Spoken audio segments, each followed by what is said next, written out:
조계종 직할교구가 천진불 어울림 한마당 재개를 포함한 올해 예산안을 원안대로 통과시켰습니다.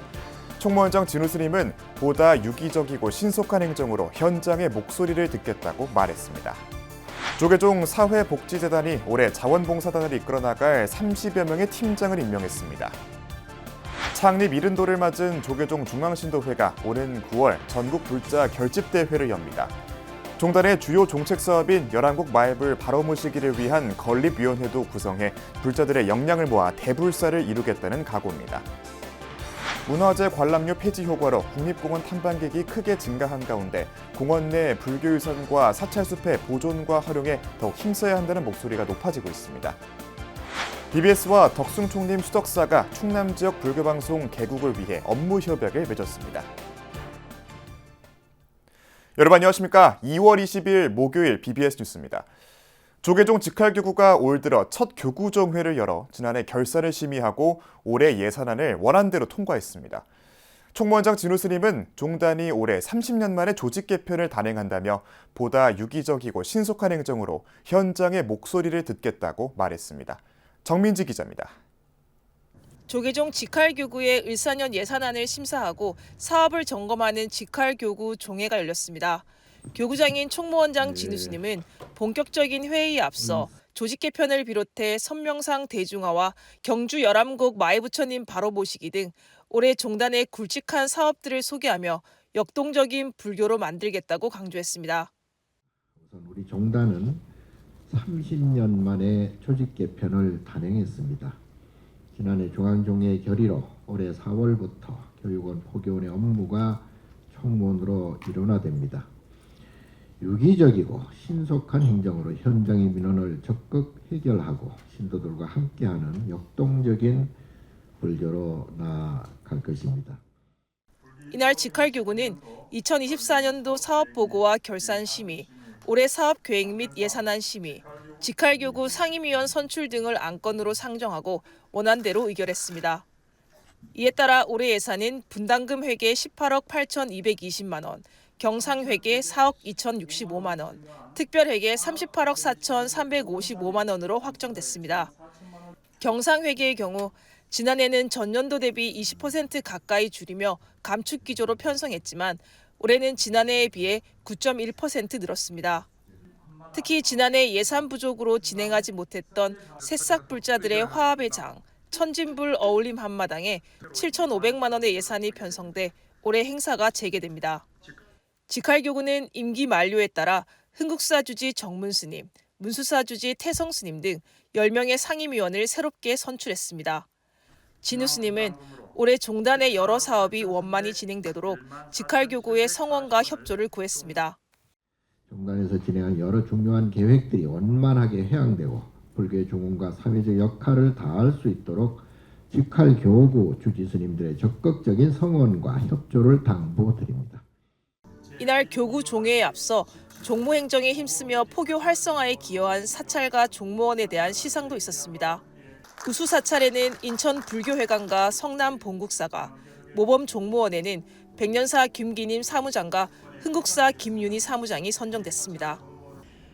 종단의 중추 역할을 하는 직할교구는 올해도 종단 역점 사업에 힘을 보태며 불교 중흥과 포교에 진력할 예정입니다. BBS 뉴스 정민지입니다. 창립 70주년을 맞은 조계종 중앙신도회가 오는 9월쯤 전국의 불자들이 한데 모여 국민통합과 행복을 기원하는 야단법석을 예고했습니다. 중앙신도회는 종단의 주요 정책 사업인 선명상 대중화와 청년포교 등을 위해 발벗고 나서 한국불교 중흥에 적극 기여한다는 계획입니다. 류기원 기자입니다. 조계종 중앙신도회가 올해 첫 대의원 총회를 열고 신년 주요 사업 계획을 확정했습니다. 정원주 중앙신도회장 취임 후 처음 열린 대의원 총회에서 정 회장의 첫 일성은 한국불교의 미래 100년을 향했습니다. 70주년 특별위원회를 구성해가지고 움직이고 있고 앞으로도 제가 계속적으로 우리 신도회를 위해서 또 포교 활동을 위해서 부처님 기도를 위해서 다 같이 노력한다 하겠다는 말씀을 드리고 정 회장은 창립 70주년 불자대회와 종단 주요 정책 사업을 중심축으로 중앙신도회를 이끌어 나가겠다는 구상을 밝혔습니다. 우선 오는 5월 12일에 종단 주요 스님과 이웃 종교 지도자, 신도단체 제가불자 700여 명이 함께하는 70주년 기념식을 열어 화합과 소통의 장을 마련할 계획입니다. 이어 9월쯤 불교 전통 문화를 계승하고 국민 행복을 기원하는 전국 불자 결집 대회를 통해 불교 대중화와 사회적 위상을 제고하는 행사도 기획하고 있습니다. 전국 단위 참여로 진행되는 이번 결집 대회는 108배 정진과 선명상 실천, 금강경 독송 등 수행 프로그램 중심으로 꾸려져 수행 열기 확산에 적지 않게 기여할 것으로 보입니다. 전국에서 모인 불자들의 마음을 하나로 모으고 불교의 사회적 역할을 확대하는 여법한 법석이 될 것이라는 기대를 모으고 있습니다. 중앙신도회 창립 70주년 기념사업은 상반기 기념식과 하반기 대중행사 2회로 진행한다. 최종 기념식 일정과 장소는 2025년 5월 12일 월요일 오후 4시 서울 중구에 위치한 신라호텔로 확정하였습니다. 선명상 대중화와 열암곡 마애부처님 바로 모시기, 청년 불자 포교 활성화 등도 신년 주요 사업 계획에 포함돼 종단의 주요 정책 사업에 적극 협조하겠다는 의지를 드러냈습니다. 구체적으로 6월부터 9월까지 수행바람이 실무자 연수등을 통해 신도단체별 선명상 프로그램 활용 방안을 모색하고 선명상 보급에 적극 나설 방침입니다. 또 다음 달부터 12월까지 열암곡 마애부처님 바로 모시기 건립위원회를 구성해 불자들의 역량을 한데 결집하고 신도단체가 동참하는 참배와 기원법회를 봉행할 예정입니다. 이와 함께 청년불자 포교 활성화를 위한 TF팀을 구성해 청년불자 현황을 파악하고 청소년, 대학생, 군인 등 계층별 포교 활성화 방안 모색에도 나서기로 했습니다. 우리 경주 남산 열암곡 마애불 부처님을 과연 어떻게 잘 모셔서 많은 우리 그 불자들의 가슴에 새길 수 있을까? 경주 열암곡을 올해는 어느 정도 색깔을 낼 수 있는 것을 꼭 할 수 있도록 같이 노력하겠다는 말. 정원주 회장이 이끄는 중앙신도회가 한국불교의 미래 100년을 위한 기틀을 마련하고 한국불교 중흥의 한 축인 제가불자들의 역량을 결집할 수 있을지 관심이 모아지고 있습니다. BBS 뉴스 류기환입니다. 조계종 민족공동체 추진본부 이사장인 총무원장 진우 스님이 불교적인 측면에서 북한과의 문화교류를 지속하기 위한 민추본 역할을 강조했습니다. 민추본은 어제 한국불교역사문화기념관 4층 회의실에서 2025년 정기 이사회를 개최했습니다. 이 자리에서 총무원장 진우 스님은 북한과의 불교적인 문화교류가 거의 단절된 상태에 놓여 있지만 대비를 해야 한다며 다른 종교와 달리 불교는 정치적인 부분이나 어떤 지정학적인 부분을 차지하고 있기에 이 불교적인 측면에서 접근해야 한다고 말했습니다. 다른 어떤 이념적인, 정치적인 그런 것을 뛰어넘을 수 있는, 그래서 더욱 민족 문화 유산의 그 보존 또 유지, 전승을 우리가 이제 해야 할 그런 또 의무가 있기 때문에, 그래서 우리는 짧은 그런 시각에서 볼 것이 아니고 좀 긴 안목과 또 광의적인 그런 관점에서 우리가 접근을 해나가고 그걸 대비를 해나가야 될 것으로 생각이 돼서. 이어진 비공개 회의에서는 지난해 사업실적과 결산 심의, 이사 선임, 올해 사업계획안과 예산안 심의 등을 논의했습니다. 자비실천 도반 공동체인 조계종 자원봉사단이 을사년 한 해의 활동을 책임지고 이끌어갈 팀장단을 임명했습니다. 조계종 사회복지재단은 어제 팀장 간담회를 열고 분야별로 30여 명 팀장의 임명식과 올해 계획을 공유했습니다. 재단 사무처장인 덕운 스님은 봉사활동은 단순한 선행을 넘어 꾸준한 실천이 필요한 일인데 여러분이 한결같은 마음으로 세상을 밝혀주고 있다며 활동하며 불편한 일이 없도록 도울 테니 따뜻한 손길을 더 널리 펼쳐 사회에 희망을 전해주길 바란다고 말했습니다. 자원봉사단은 팀장 간담회를 시작으로 다음 달부터 연불봉사팀 양성교육과 불교문화순례, 오는 6월 재단 창립 30주년 대법회 등 다양한 행사를 추진할 계획입니다. 우리나라의 국립공원에는 빼어난 자연 경관과 불교 문화 유산을 간직한 전통 사찰들이 많이 자리하고 있는데요. 지난 2023년 이 문화재 관람료가 폐지된 이후 국립공원 탐방객 수가 크게 늘어 지난해에는 4천만 명을 돌파했습니다. 탐방객 수 증가에 맞춰 국립공원 내 불교유산과 사찰숲의 체계적인 보존과 활용을 위한 불교계와 정부의 협력이 더욱 강화되어야 한다는 목소리가 높습니다. 이경진 기자입니다. 국립공원은 빼어난 자연경관을 자랑하는 생태계의 보고이자 소중한 불교 문화재와 유물을 품은 천년고찰과 함께하는 문화유산의 보고이기도 합니다. 국립공원 내 전통사찰에는 국보와 보물, 천연기념물은 물론 수행과 힐링의 기능을 갖춘 사찰숲도 품고 있어 역사, 문화적, 경제적 가치가 매우 큰 것으로 평가됩니다. 지난 2023년 5월부터 국립공원 내 사찰에서 징수해온 문화재 관람료가 폐지되고 문화재 보존과 관리 비용이 국고보조금으로 충당되면서 국립공원 내 전통사찰을 찾는 시민과 불자들은 해마다 늘어나고 있습니다. 전통 사찰이 국립공원에 있기 때문에 국립공원이 더 이렇게 활성화될 수 있는 그런 요인이 되고, 또 사찰도 마찬가지로 또 국립공원이 있기 때문에 좀 더 사찰 주변 환경이 잘 보존되는 그런 부분이 있는 것 같습니다. 지난해 국립공원 탐방객 수 1위는 북한산으로 22개 국립공원 탐방객의 17%에 해당하는 700여만 명이 이곳을 방문했습니다. 문화재 관람료 폐지 효과로 지난해 오대산 국립공원의 월정사 방문객 수는 1년 전보다 40만 명이 늘어난 147만 명을 기록했습니다. 내장산 국립공원 내 백양사 방문객도 전년보다 28만 명이 증가했고, 속리산 법주사 탐방객도 1년 사이에 12만 명이 증가하는 등 지난해 국립공원 내 주요 사찰 탐방객이 크게 늘었습니다. 국립공원 내 전통사찰 관람객 수 증가에 따라 지난해 국립공원 탐방객 수는 코로나19 이후 5년 만에 4천만 명을 돌파했습니다. 국립공원의 탐방객이 크게 증가한 주요 원인 중에 하나는 문화재 관람료 폐지를 통해서 국립공원 내 주요 사찰의 방문객 수가 크게 늘어난 효과로 보입니다.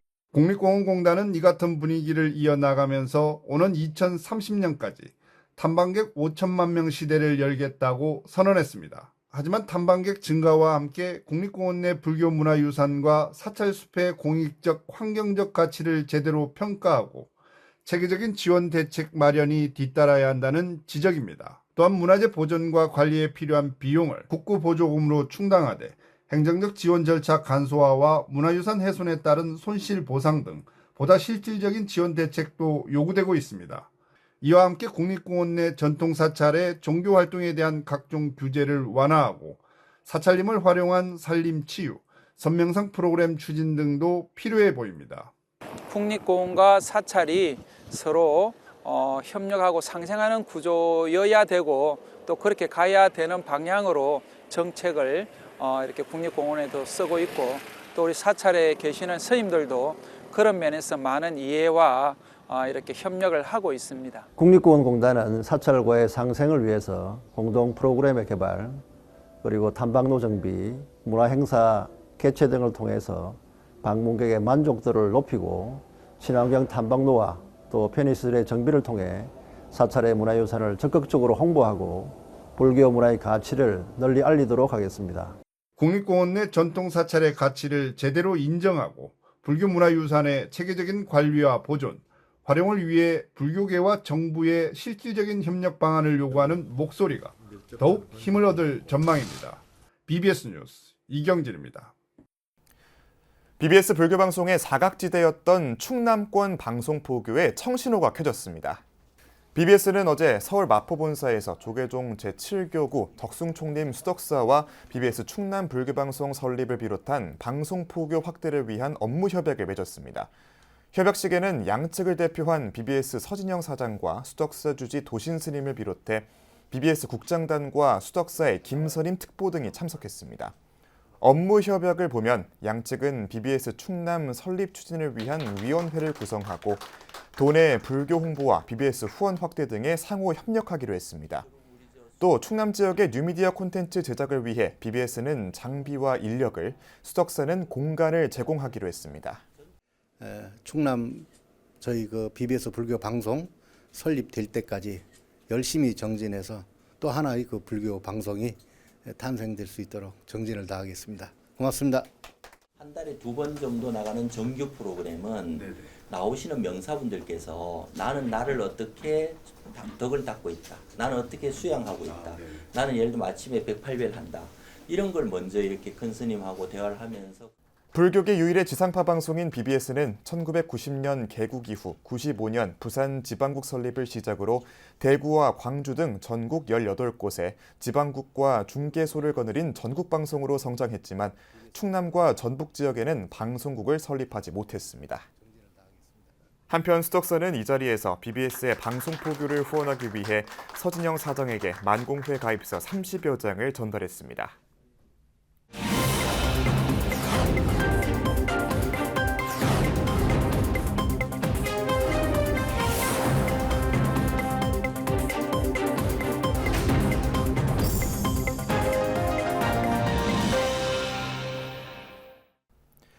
뉴스 속 뉴스 브브스 뉴스입니다. 트럼프 2기 정부의 관세 조치 부과가 가시화되며 우리 수출 기업들의 불안이 깊어지고 있습니다. 이에 우리 정부도 수출 기업들에 대한 금융 지원 등 비상 수출 대책을 내놨는데요. 수출 중소기업들의 어려움을 덜어주기 위해 정부와 정치권이 힘을 모아야 한다는 목소리가 높습니다. 신도식 기자가 보도합니다. 미국은 지난 4일부터 모든 중국산 제품에 10% 추가 관세를 부과했고 다음 달 12일부터는 수출국을 불문하고 모든 철강 알루미늄 제품에 25% 관세를 부과할 계획입니다. 수출 중소기업들은 직접적인 대미 수출 감소에 더해 대기업 납품 감소로 인한 간접적 영향도 있을 것으로 보입니다.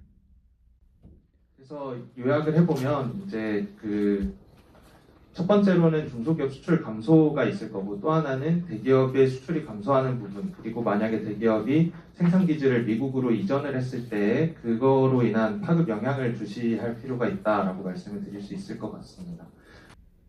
대미 수출이 어려워진 중국의 철강 제품이 저가로 공급될 경우 국내 시장이 교란될 수 있다는 우려도 제기되고 있습니다.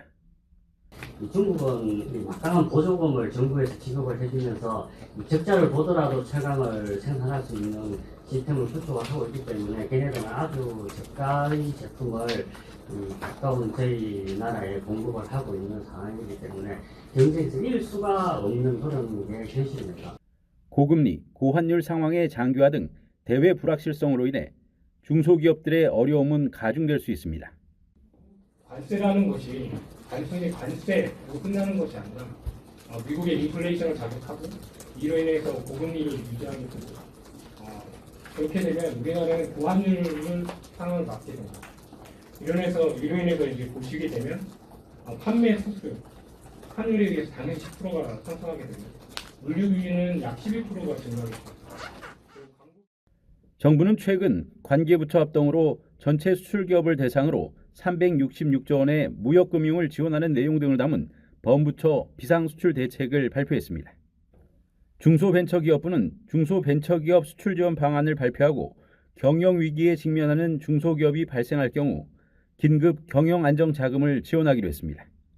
전문가들은 미국의 제조업 부흥 정책에 우리 기업들이 협력하는 방안을 찾는 노력이 필요하다며 이를 위한 국가 간 협상 필요성을 제기했습니다. 중국하고 어떤 손을 잡을 수 없는 입장이에요.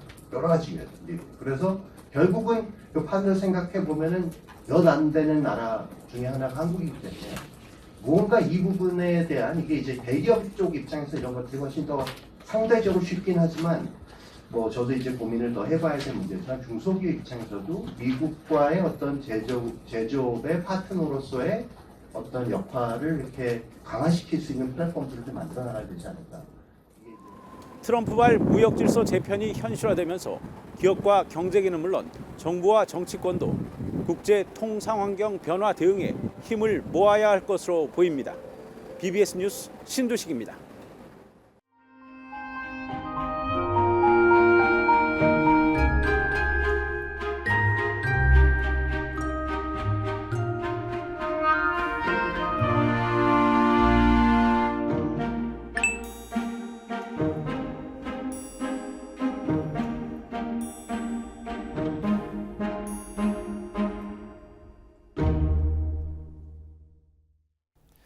2월 20일 목요일 저희가 준비한 소식은 여기까지입니다. 시청해주신 여러분 고맙습니다.